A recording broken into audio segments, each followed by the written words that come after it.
Hello, I am Soumajit Ghosh, Neurophysician Associate in Narayana Super Speciality Hospital, Howrah.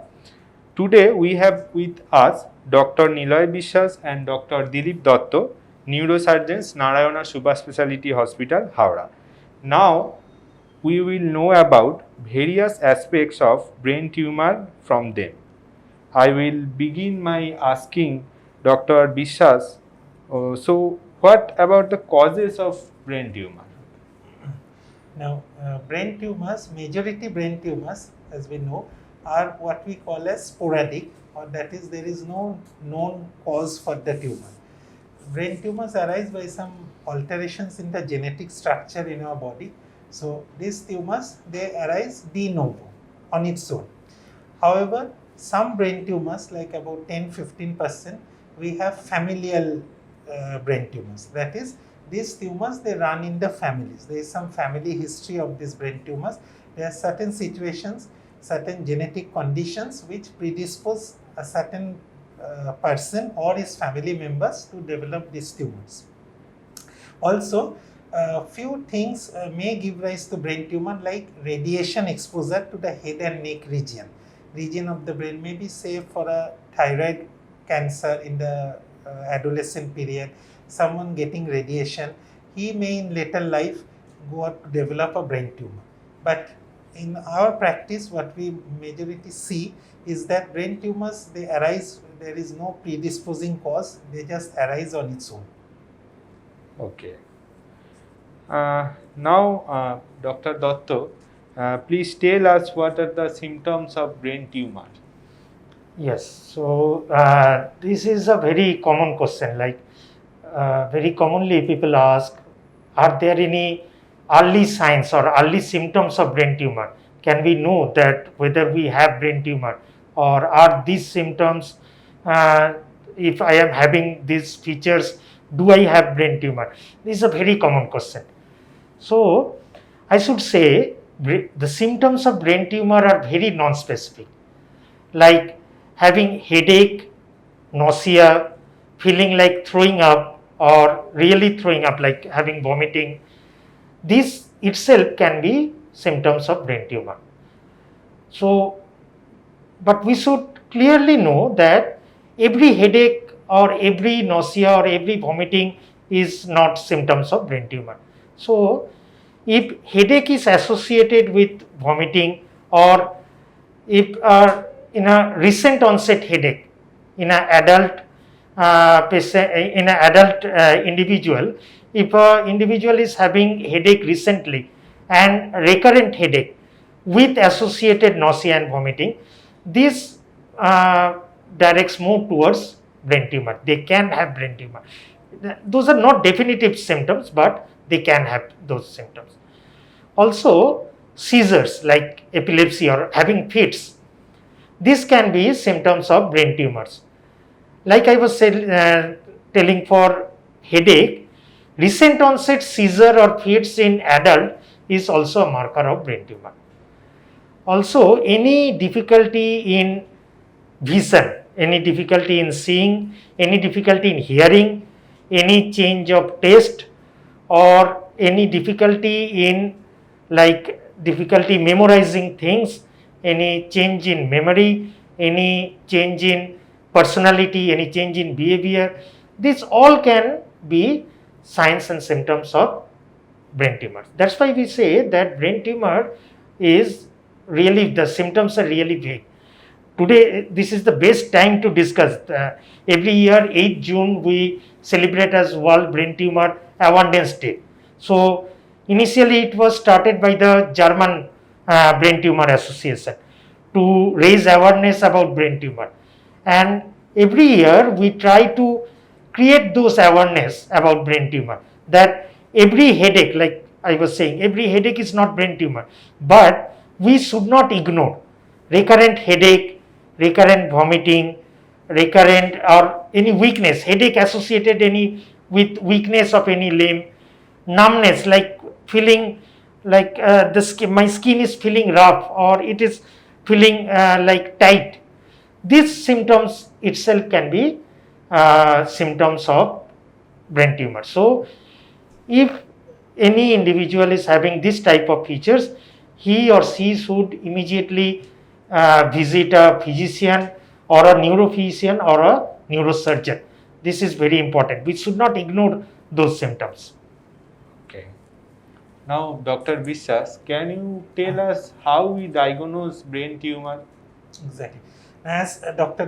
told that symptoms in brain tumor, they are not very specific, very non-specific. So from the actual symptoms, it is very difficult to know whether the patient is having actually a brain tumor. So we have to rely on some investigations. Like the first line investigation which we do is a CT scan of the brain. So CT scan, as everybody must be aware of, is basically an imaging of the brain, and we see whether there is any abnormality inside the brain, whether there is any tumor. If there is a tumor, what is the size of the tumor, the location of the tumor. Then after the CT scan, to know more about the tumor, about its various characteristics, we go for an MRI or magnetic resonance imaging of the brain. MRI is a more sophisticated investigation, so it gives us a better three-dimensional idea of the brain tumor. And when we suspect that there is a tumor, we give a contrast or an injection which helps to clearly delineate the tumor from the surrounding brain. So whenever patients come to us with the symptoms as described by Dr. Datta, we ask them to go for an initial CT scan brain, and then if CT shows something, we confirm it again by an MRI brain. Apart from this, we also tell patients to get their eye tested to look for whether the pressure inside brain is high enough to cause pressure on the eyes. So they might also go for an ophthalmological checkup.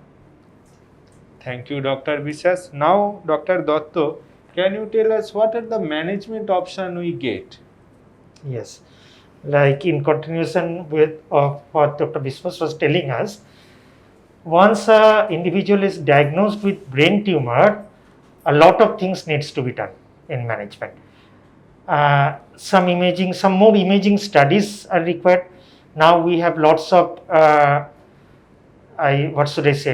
newer imaging facilities to know where exactly the tumor is, what is its relation to the other important structures of the brain, and where exactly the important structure or centers of the brain are, like functional imaging. We have come up with functional imaging where we can know about the centers of the brain that help us to speak, that help us to move our limbs, so that we can know the relation of the tumor with those centers, like whether the tumor, if we want to remove the tumor, whether it will hamper the speech area, whether it will hamper our speaking, whether it will hamper the movement of our opposite limbs.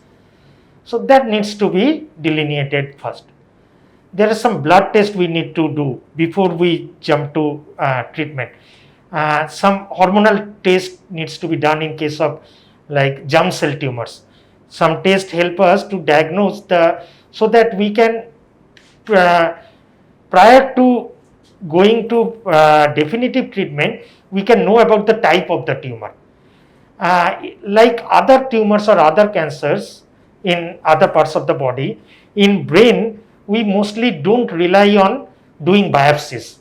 So we mostly depend on the imaging like CT, MRI, functional imaging, and also the hormonal and blood test to know about the type of the tumor. Also from MR spectroscopy, we can know about the grade of the tumor, whether the tumor is high grade or low grade, whether it is actually a tumor or a cancer or it is something else like tuberculosis. Tuberculosis is very prevalent in our country. So we can differentiate this. Once we can narrow our diagnosis to a specific tumor like we were discussing different types of brain tumor. It can be brain tumor, like it can be tumor of the brain tissue itself, like primary brain tumor, like glioma, meningioma, those things, or it can be a cancer of any other part of our body which is spread to the brain. So once we can diagnose, we can narrow our diagnosis to a specific type of tumor and a specific grade of tumor, then we plan our management. So once we know the exact situation where the brain tumor is in respect to other important areas of the brain, once we know the size of the tumor, once we know the chance of spreading of the tumor, chance of growing of the tumor, and once we know what harm the tumor is causing to our body, the brain, whether it's causing pressure effect on the brain, whether it's causing pressure on some important nerves or important vessel, based on those things we plan our management. So our treatment option in brain tumor is mainly surgery. In most of the cases of brain tumor, we need to remove the tumor. Like what I was saying, that we don't rely on biopsy in brain tumor management. So in most of the cases, we try to remove the tumor as much as possible. As much as possible means the tumor can be adherent, I mean it can be like fixed to some important structures of the brain. We sometimes have to leave some part of the tumor back inside the brain. We remove majority of the tumor that can be removed safely without causing any harm to the body. So, and then we go for biopsy of that material to know the exact type of the tumor, the grade of the tumor, the chance of the spread. So, surgery is the mainstay of treatment of brain tumor. Once we have removed the tumor maximally, then then we assess the residual tumor and also the grade of the tumor. Based on that, most patients receive either post-operative radiotherapy or oral chemotherapy. So high grade tumor requires post-operative radiotherapy, oral chemotherapies. Low grade tumor either can be removed in toto, en masse, in total, or like even if there is some residual, it can be followed up. So to summarize, the mainstay of treatment of brain tumor is surgery and removal of the tumor, followed by radiation and chemotherapy. Thank you, Dr. Dotto. Now, Dr. Biswas, can you tell us what are the role of newer gadgets in brain tumor surgery? As Dr. Dotto was telling, that our goal in brain tumor surgery is to remove the tumor as much as safely possible.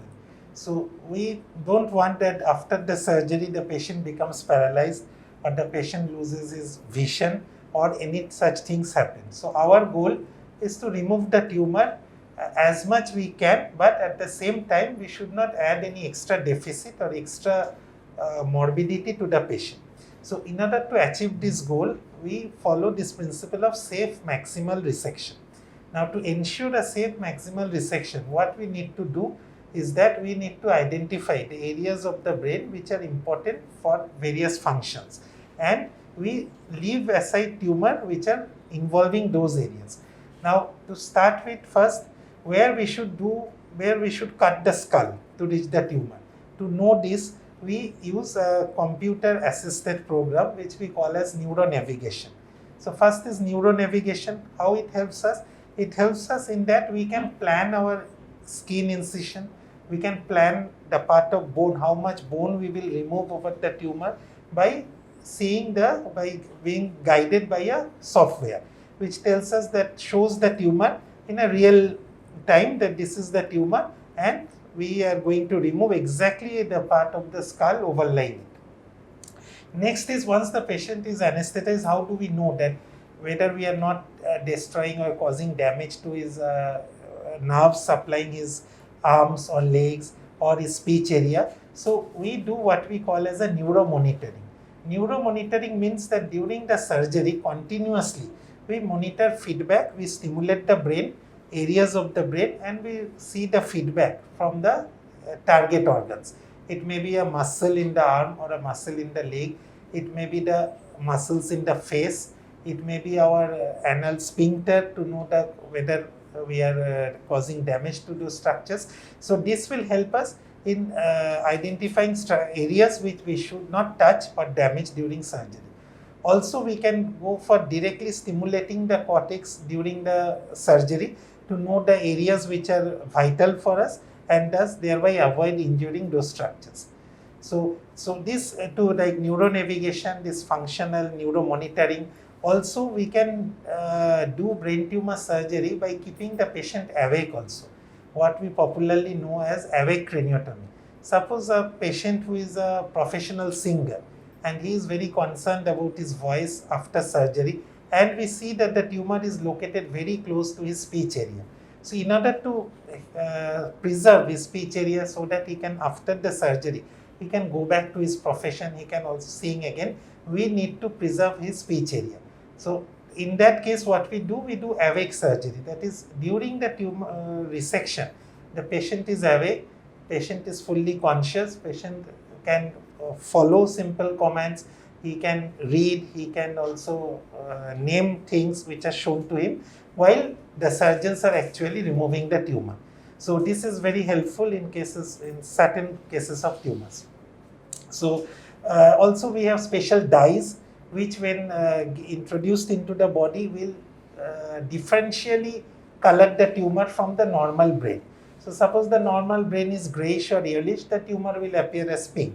So it will help us in knowing that whether the extensions of the tumor, whether we are able to remove it completely.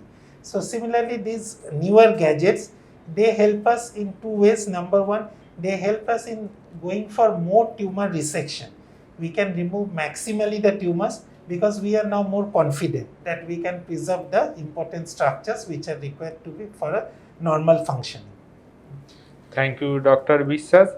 Now, Dr. Dotto, you just previously told us that radiation has very vital role in neuro brain tumor surgery. So, can you tell us what is the role of gamma knife and X knife in brain tumor surgery? Yeah, very good question. So, like recently, we are talking about keyhole surgeries in different abdominal surgeries and those things. Lot of people come to us and ask about bloodless operations, bloodless surgery in brain tumor surgeries.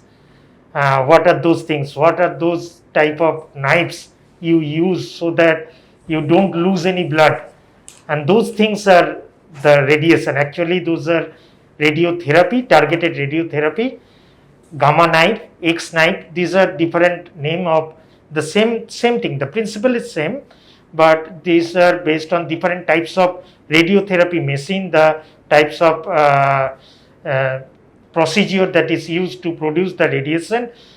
Based on that, the names are different, gamma knife, X knife, but the idea of this treatment is to give targeted radiation to a specific point, a small area of the brain, or actually what I should say, to the tumor, to the brain tumor. Different type of brain tumor can be treated by radiation alone, like meningioma, low grade tumors. When those tumors are diagnosed in the early stages, when the tumors are still small in size, then we can give targeted radiation to the tumor with and also avoid spread of radiation to the important structure of the brain. With these machines, this gamma knife, X knife, we can treat this type of tumor without surgery. We need not do any surgery. This gamma knife, X knife, bloodless surgery, these are not surgery, these are radiotherapy, targeted radiotherapy, and this kills the tumor. Initially the tumor swells up and then it starts to lyse. It starts to like dissolve and go away. So it takes time for the tumor to go away, but we can avoid a surgical intervention in some of the cases of brain tumor. So these are the recent advances in our neurosurgical, treatment of the brain tumor, neuro-oncology. And the most important thing in our setup is we have all those team members, all those gadgets under one roof in Narayana super specialty hospital. So we have our radiation colleagues with us, we have our neuro pathologist with us, we have our neuromedicine, neuro physicians with us, and we perform a multidisciplinary approach. We, in every cases, we individualize the treatment option, whether we should go for surgery, whether we should go for radiation, whether it should be a surgery first followed by radiation, or whether it should be a directly radiation, and everything we can provide under one roof at Narayana Hospital. Thank you, Dr. Dorto. That means brain tumor is not mean the end of life. Brain Exactly. tumor has many other treatment options and it can cure. Now, Dr. Biswas, in this COVID situation, very important question, should brain tumor patient take vaccine? Yeah. It's a very relevant and vital question considering the pandemic we are witnessing. And as you know, brain tumor patients, they are those patients who have already undergone surgery and are now on radiotherapy or chemotherapy. So they are having a little bit of reduction in their immunity. So I think that they should all take the vaccination as early as they can whenever they get the opportunity, because compared to a normal patient, normal people, they will have more chances of getting any infection like this coronavirus infection. So they should take the vaccine at the earliest opportunity, and so that they can take adequate precaution also. And I should also like to add what Somojit was telling us, that diagnosis of a brain tumor is not end of life situation.